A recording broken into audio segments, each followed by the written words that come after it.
ఉమ్మడి కృష్ణా జిల్లాలో 200 పడకల హాస్పిటల్లో అత్యాధునిక హంగులతో 23.50 కోట్ల రూపాయల వ్యయంతో నూతన భవన సముదాయాన్ని నిర్మించారు. చుట్టుపక్కల మంచి వైద్యం అందించేలాగా చర్యలు చేపడుతున్నామని నూజివీడు శాసనసభ్యులు మేకా వెంకట ప్రతాప్ అప్పారావు అన్నారు. ఇంత అత్యాధునిక హాస్పిటల్ కట్టించినందుకు సీఎం వైఎస్ జగన్మోహన్ రెడ్డికి కృతజ్ఞతలు చెప్పారు.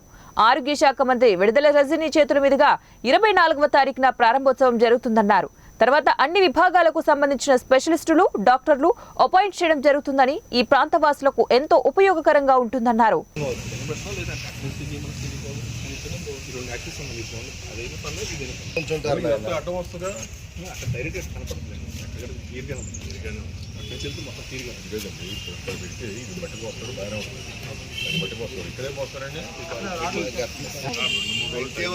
ఒక్కరోజు చివరి దాకా వేస్తారా?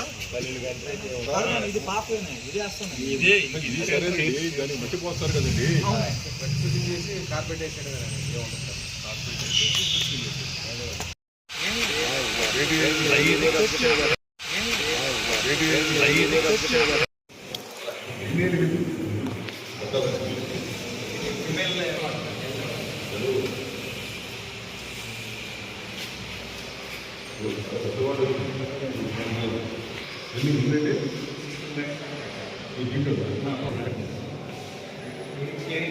Nurses stations